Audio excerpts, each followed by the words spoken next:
Lecture 1, Introduction to Techniques in Biochemistry and Molecular Biology. Welcome to this course on Techniques in Biochemistry and Molecular Biology. Biochemistry and molecular biology are experimental sciences, and much of our knowledge has been built through laboratory techniques that allow us to observe, measure, separate, and analyze biomolecules. In this course, you will learn the principles, methodologies, and applications of major techniques used to study proteins, nucleic acids, enzymes, and cellular structures. This first module introduces the instrumentation and analytical methods that form the foundation of modern biochemistry and molecular biology. Lecture 2, Electrophoresis Techniques. Electrophoresis is one of the most widely used tools in molecular biology. It separates molecules based on their size, shape, and charge under an electric field. Common electrophoresis methods include cellulose acetate electrophoresis, mainly for separating serum proteins and hemoglobins. Agarose gel electrophoresis, used for nucleic acids such as DNA and RNA. Agarose gels provide large pores that allow separation of large biomolecules. Starch gel electrophoresis, historically used for protein separation. SDS page, sodium dotyl sulfate polyacrylamide gel electrophoresis, the most popular method for proteins. SDS denatures proteins and gives them a uniform negative charge, so separation occurs mainly by size. Isoelectric focusing separates proteins based on their isoelectric point, the pH at which they carry no net charge. Applications include the detection of proteins, estimation of molecular weight, and preparation for blotting techniques. Lecture 3, Blotting Techniques. Blotting is used to transfer biomolecules from a gel onto a solid support, usually nitrocellulose or nylon membranes, for detection. Western blotting detects proteins using antibodies. Southern blotting detects DNA sequences. Northern blotting detects RNA sequences. These techniques are powerful because they combine separation with specific identification, allowing researchers to study gene expression, mutations, and protein activity. Lecture 4, Chromatography Methods. Chromatography separates molecules based on differences in size, charge, polarity, or binding affinity. Types include paper chromatography, an early technique for small molecules. Thin layer chromatography, TLC, used for lipids, amino acids, and small metabolites. Adsorption chromatography, molecules adhere to solid surfaces. Molecular exclusion or gel filtration chromatography, separates proteins by size. Partition chromatography, separation based on solubility in two phases. Affinity chromatography, uses specific binding interactions, such as enzyme substrate or antibody antigen. Ion exchange chromatography, separates proteins or nucleotides by charge. Gas-liquid chromatography, for volatile compounds.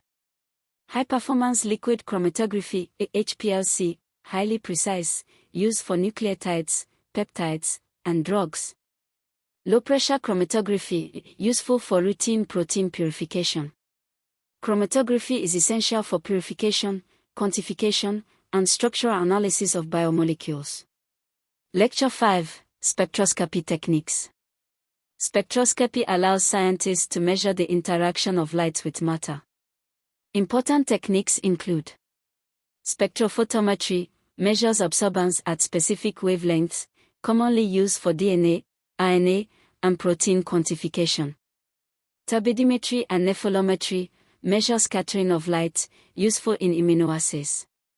Atomic absorption and atomic emission spectroscopy, for detecting metals such as calcium, magnesium, or zinc. Spectrofluorimetry, measures fluorescence, highly sensitive for detecting small quantities of biomolecules.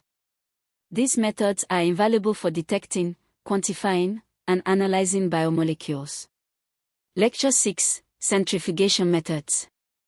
Centrifugation separates cellular components and macromolecules by applying centrifugal force. Types include differential centrifugation, separates components based on size and density, e.g., nuclei, mitochondria, ribosomes.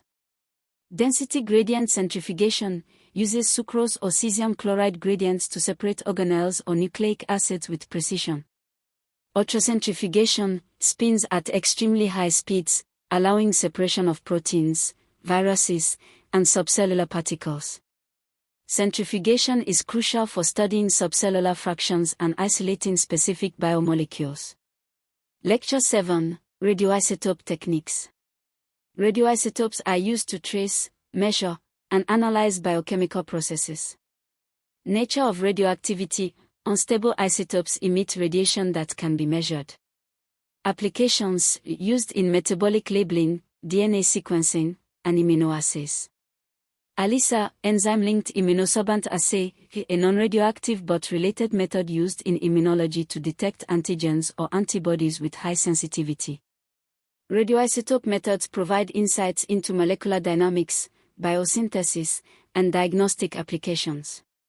Lecture 8: Microscopy. Microscopy allows visualization of structures from whole cells down to molecular complexes. Light microscopy, useful for tissues and cells, often enhanced with staining. Electron microscopy, TEM and SEM, provides nanometer resolution for cellular ultrastructure. Ion probe analysis and video microscopy, advanced methods for studying dynamic processes in real time. These methods enable visualization and analysis of cellular architecture. Lecture 9: pH measurement, ultrafiltration, and dialysis. pH measurement is fundamental for biochemical reactions. The glass electrode and calomel electrode are commonly used to monitor pH accurately. Ultrafiltration uses membranes to concentrate or separate biomolecules based on size. Dialysis removes small molecules or salt from protein solutions by diffusion through semipermeable membranes. These basic techniques are vital for maintaining and studying biochemical samples. Module 1 Summary. In this module, we explore the principles of instrumentation in biochemistry and molecular biology. We covered electrophoresis, blotting, chromatography, spectroscopy, centrifugation, radioisotope methods, microscopy, pH measurement, ultrafiltration, and dialysis. Together, these methods form the toolkit of modern biochemistry, allowing scientists to separate, detect, and analyze biomolecules with accuracy.